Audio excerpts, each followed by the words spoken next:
bad news. Bad news first is that there are still about 82,000 abortions in the state of Florida. The good news is that we are making progress in cutting down the number of abortions in the state of Florida. We're very blessed in this state. We have a wonderful governor. We're also very blessed in our state Senate. We have Kathleen Pasidomo, and we also have Paul Renner in the state house here in Florida. And they are all now part of an effort to limit abortions to a heartbeat bill, 6 weeks. That's fantastic.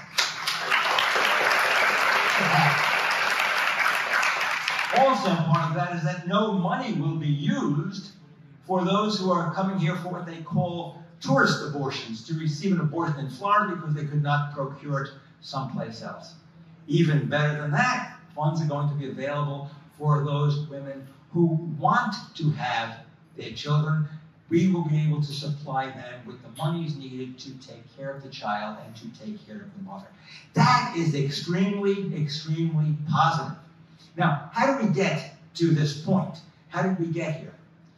It's by being persistent in our commitment to pro-life, and it is by working with the politicians to get what we want.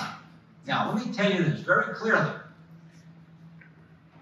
Never let the perfect get in the way of the good.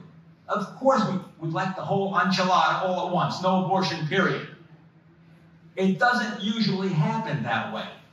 And so we have to work incrementally to bring down the number of abortions in our state and to work along with the politicians who are willing to work along with us.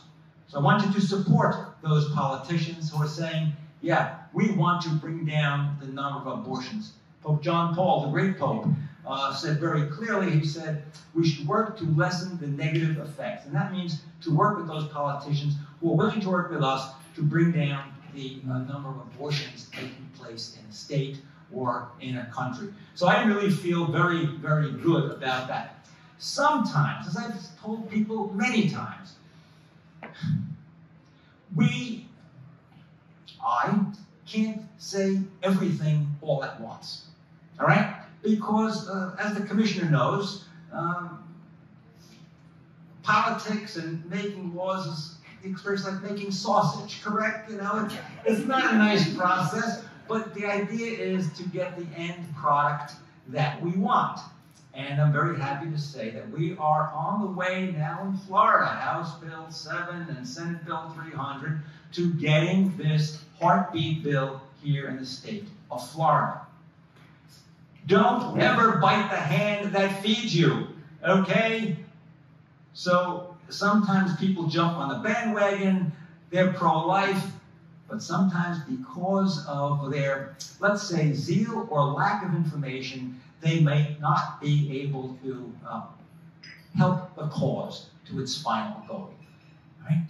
Gavish?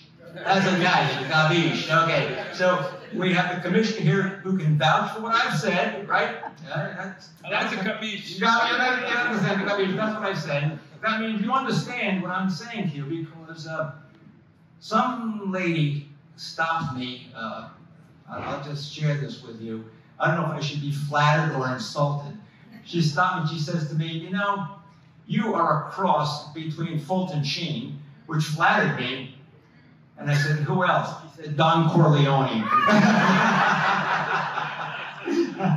So, we have a couple of other folks here that, Diane Van Paris, she's here, want to stand up? She's very much involved here in the politics of our wonderful Collier County. And Tim Mauger, who's on our school board, he's here too. And we have good folks here in Collier County, great politicians. I know, I think practically every one of them. I am happy to be able to say I consider them friends, and I consider them to be on our side. If it ever so happens that they're not, you'll know then too. God bless you. Thank you, Paul.